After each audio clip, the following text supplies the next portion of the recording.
Well, Max, you know the history of the sport, and I know you respect the historic tracks. So is it one of the little gaps on your CV that you haven't stood on the podium here? Yeah, well, I think it's just, I like to stand on the podium everywhere, but also, this track has never been good to us. We just never really had the top speed, and of course, in some tracks, you can compensate a bit with a lower wing, but here everyone drives low downforce, so you're just stuck with it.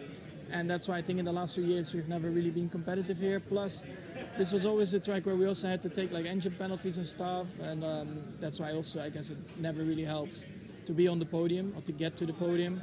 But I think this year, we have a good chance. And if you look at our car, around the whole season, we've always been quick on the straight. So hopefully we can use that here. You're coming off another strong victory, obviously in front of your home fans. I do have to ask, in the aftermath of it, there was a bit of a storm on social media. Very sadly, Hannah Schmitz, who's your chief strategist, took some abuse. Could anything better have been done to take the heat out of that situation, do you think? Well, to be honest, it's just about all these silly people who comment like that and what social media allows in general.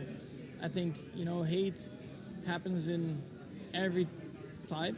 It's not only Formula One, but it shouldn't happen. And I think there's a lot still to be done about that on social media platforms to anyone, not of course only us, but that's something they have to look into.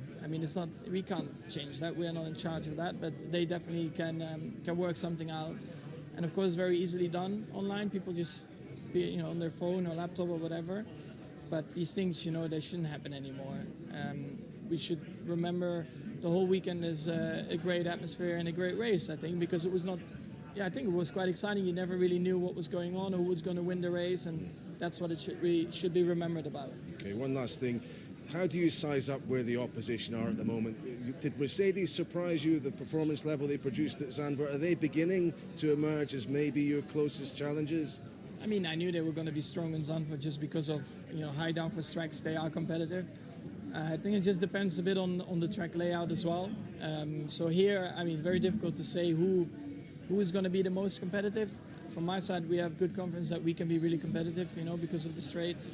But again, you need to find the right balance in the car as well, because it just, it doesn't work just out of the box. Good luck.